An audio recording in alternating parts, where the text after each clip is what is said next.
को शिष्य ना बनाए जब तक भगवत प्राप्ति ना हो जाए। ये अपनी डायरी में अपने दिमाग में लिख लेना चाहिए। बहुत हाथ जोड़े पैर छुए तो नाम जपो, चल दूरी बना के रहो, आंख मत दो, किसी को संग मत दो, किसी काम के नहीं हो। अगर तुम बैरागी हो, तुम ब्रह्मचारी हो, तुम जितेंद्री हो, तुम भगवत मार्ग में चल रहे हो, तुम्हारी वस्तु नहीं है, वो तुम्हारे सामने झुक के दे दिए। यहाँ के दाता ऐसे हैं, वो झुक के दे देते हैं, पता नहीं चलता, पैर छू के देते हैं। तुम्हें क्या पता, पैर छू के देते।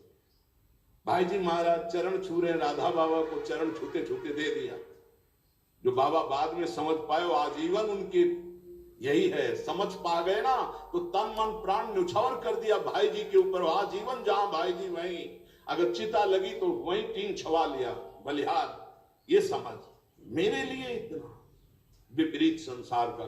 आप हाथ जोड़ोगे, झुकोगे, वो आपको रौंदेगा और आपकी आज्ञा का पालन नहीं करेंगे। वो आपकी शेर दृष्टि बनी रहे, वो पक्का परमार्थी बन जाएगा, पक्का निकल जाएगा। और अगर ये कि यार कहीं घबरा न जाए, आजा, हाथ मिला और दुलार करके लात मारेगा तुम्हारी आज्ञा पर, लिख लो, वो तुम्हारी बात पर लात मार देगा।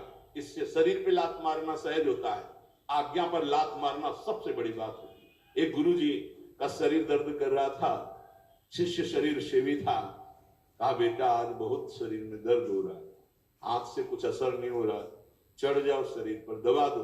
हे गुरुजी, नरक जाना है, मैं नरक भेजने की बात कहते हो, हम पैर से आपके शरीर में। अरे बोले बेटा आप जवान में लात मार दिया, पर पैर में, ये शरीर में क्या, जवान में लात मार। अरे गुरु का शरीर, चाहे पैर से दबाओ, चाहे आप कह दो यहां खड़े हो जाओ, अभी खड़े हो जाएंगे, क्योंकि मेरा शरीर थोड़ी तो आपका है। आप आज्ञा करें, आपको जैसे सुख मिले। मैं नहीं, संसार का विपरीत स्वरूप। इसलिए उपासक बहुत सावधान। प्रायः बड़े बड़े महापुरुषों को यहां से रो के जाना होता है।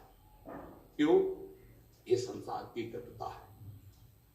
गड़ासा खा के जाना होता है, डंडे खा के जाना होता है, पर भगवान के भी पार्षद हारने वाले नहीं। तुम पीटोगे वो तुम्हें परम पद प्रदान करेंगे। इसीलिए सदैव उनका यश गाया जाता है, पर हृदय सदैव इस बात का पश्चाताप होता है कि इस जीव को अपनी सदगति के लिए वो